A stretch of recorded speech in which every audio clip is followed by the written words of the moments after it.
అందరికీ నమస్కారం. ఈరోజు మరొక మంచి కథతో మీ ముందుకు.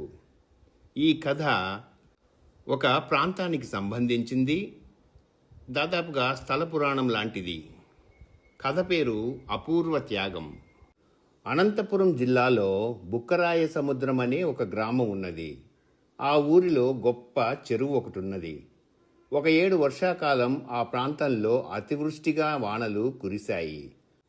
ఎడతెరిపి లేకుండా అహోరాత్రాలు అలా కురిసే వర్షానికి జనమంతా హడలిపోయి ప్రళయకాలం ఇప్పుడే వచ్చేసిందా అని అనుకొని ప్రాణాలు పిడికిట్లో పెట్టుకొని ఉన్నారు.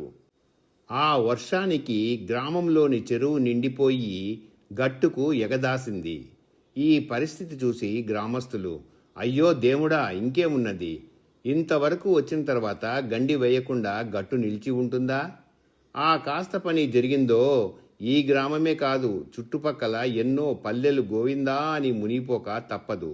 అలా మునిగిపోవటమే తటస్థించిన పక్షమందు హరిహరి, ఎంత పశు నష్టం, ఎంత జన నష్టం, ఎన్ని జీవాలు మట్టి కలిసిపోతాయి, ఎన్ని కుటుంబాలు కూలిపోతాయి.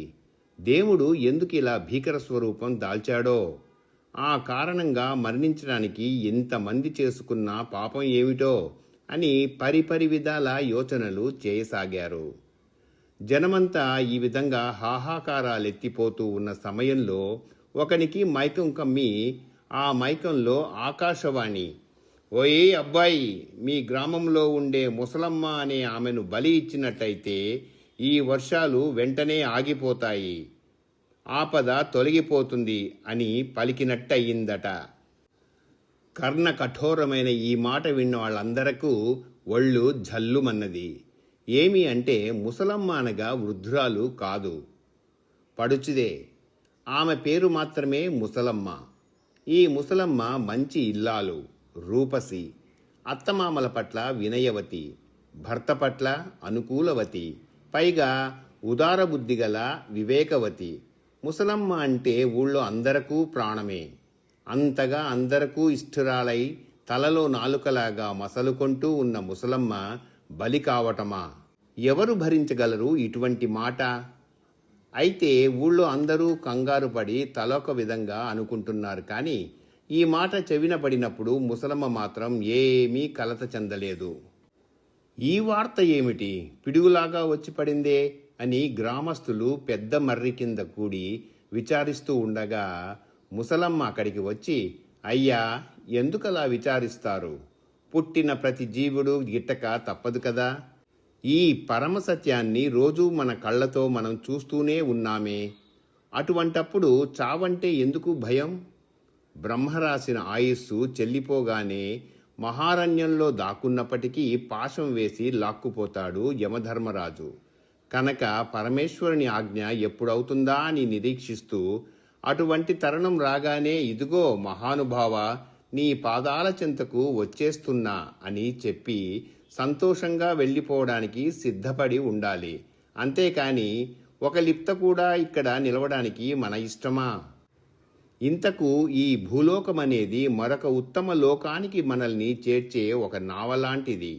కాబట్టి మనం ఇక్కడ ఉండవలసినన్నాళ్ళు మంచిగా చేతనైనంత వరకు పరోపకారం చేస్తూ కాలం గడిపి పిలుపు రాగానే వెళ్ళిపోవాలి.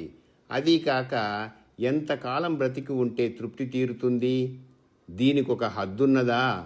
అందుకనే కాకిలాగా కలకాలం బతికే కంటే హంసలాగా 6 నెలలు బతికితే చాలు అంటారు పెద్దలు. ఇప్పుడు ఆకాశవాణి నన్ను రమ్మంటున్నది అంటే నేను తరించగల గొప్ప తరుణం వచ్చిందని సంతోషిస్తున్నాను. ఇంతమంది జనుల క్షేమం కోసం బలి కావడం కంటే భాగ్యం మరొకటి ఉంటుందా?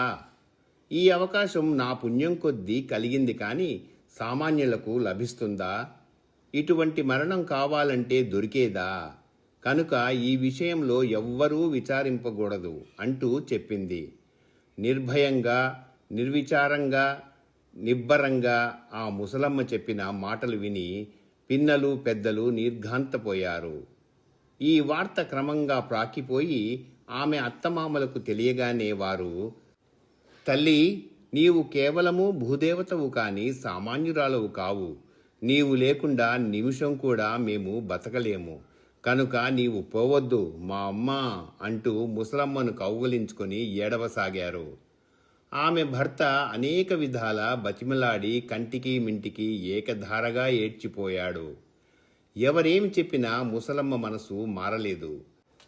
బంధువులు బ్రతిమాలినా, భర్త పలు విధాల విలపించినా ఆమె నిశ్చయాన్ని మార్చుకోలేదు. నా ఒక్క జీవుడు పోతే పోని, లోకానికి ఉపకారం చేయాలి. ఇంతమంది లోకుల ప్రాణాలను కొదువబెట్టి నేను బ్రతకటంలో సౌఖ్యమేమున్నది? లోకోపకారం కోసం బలి అయిన ఇళ్లాలను గురించి పురాణాలు విన్నాము, చరిత్రలు చదివాము. నాకు వారి వలనే పరుల కోసం ప్రాణాలు అంకితం చేయవలనని కుతూహలంగా ఉన్నది. ఇలా అంకితం చేయటమే నాకు జీవితానందం అని ఆమె తన నిశ్చయాన్ని వెల్లడించింది. ఆ నిశ్చయంతో ముసలమ్మ చక్కగా తలదూకొని, మొగం నిండుగా పసుపు రాచుకొని, పెద్ద కుంకుమ బొట్టు పెట్టుకొని, పసుపు చీర కట్టుకొని బాజా భజంత్రీలతో బయలుదేరి చెరువు వద్దకు వచ్చింది. ఇసుక వేస్తే రాలకుండా మూగేశారు జనం.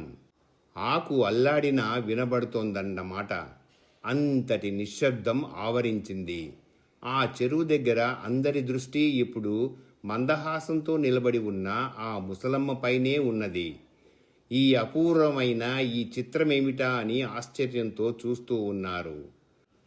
అంతటా ముసలమ్మ మనసులో ఎట్టి జంకు గొంకులు లేక కలకల్లాడుతోన్న ముఖంతో నీటి ఒడ్డున మహాలక్ష్మిలాగా నిల్చుంది. అత్తమామలకు భక్తితో నమస్కరించింది. పెద్దలందరకు దండం పెట్టింది.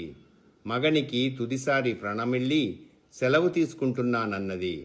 అత్తగారింటికి వెళ్లే ఆడపడుచులాగా అందరినీ అనుజ్ఞ కోరింది. వానదేవునికి మొక్కింది. కన్నులు మూసుకొన్నది. అగ్ని ప్రవేశం చేయబోయే సీతమ్మ వారిలాగా కారుచిచ్చులో ఉరికే చంద్రమతిలాగా గభాలున చెరువులోకి దుమికి మాయమైంది.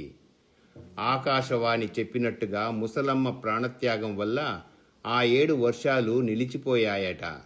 ఇప్పటికీ ఆ ఊరి చెరువు కట్టకు ముసలమ్మ చెరువు కట్ట అని పేరుంది.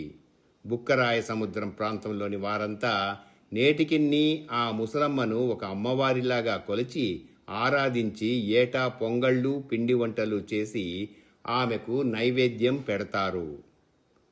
ఇంతటితో కథ సమాప్తం. ఈ కథ మీకు నచ్చినట్లయితే లైక్ చేయండి, కామెంట్ చేయండి, తప్పకుండా షేర్ చేయండి, మరచిపోకుండా సబ్స్క్రైబ్ చేయండి. అందరికీ ధన్యవాదాలు. ఇక సెలవు.